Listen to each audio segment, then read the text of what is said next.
Hi everyone, Dipandita's Kitchen la papa সকলোকে স্বাগতম জনাইছো। আজি মই লৈ আহিছো মাছৰ বইল কেনেকৈ বনাব পাৰি।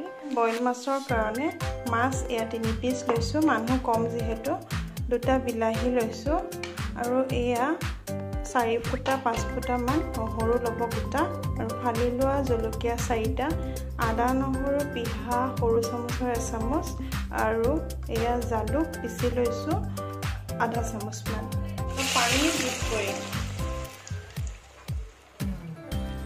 পানীখিনি অকণমান এমগমান জোখাই দিব, কাৰণ মানে মাছখিনি উতলিব লাগিবতো। আৰু এই নহৰু যে গোটাখিনি থৈছিলো ইয়াত দি দিছো, অলপ গোটা নহৰুখিনি অলপ কুটি দিব আৰু ইয়াত বাকি কেঁচা জলকীয়াখিনি দি দিলো আৰু ইয়াতে বিলাহীখিনি বিলাহীখিনি দীঘল দীঘলকৈ কাটি দিব পাতলা পাতলাকৈ।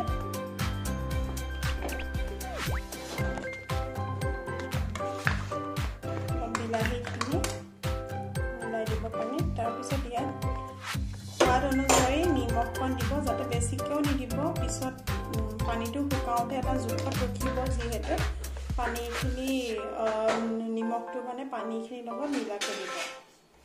এতিয়া এখন ঢাকুনেৰে আমি এইখিনি ঢাকি দিম 10 মিনিটৰ কাৰণে।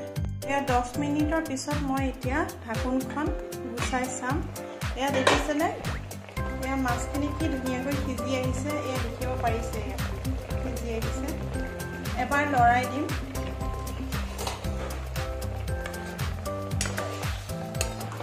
এয়া চাওকচোন ইমান ধুনীয়াকৈ সিজি আহিছে।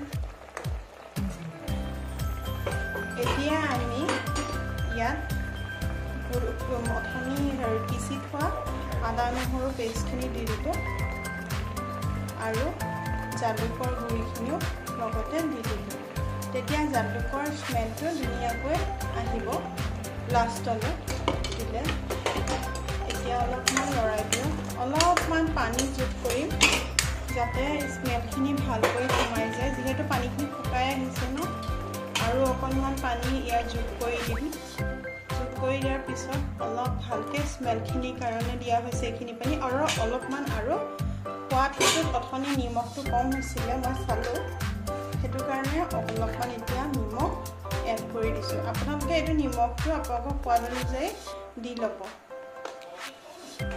এয়া দেখিছেনে কেনেকৈ মাছখিনি উতলি আছে, এনেকৈ অলপ সময় উতলিব দিব আৰু অলপমান এচামুচমান জোখেৰে এয়া নেমু মই চেপি দিছোঁ ওপৰৰ পৰা।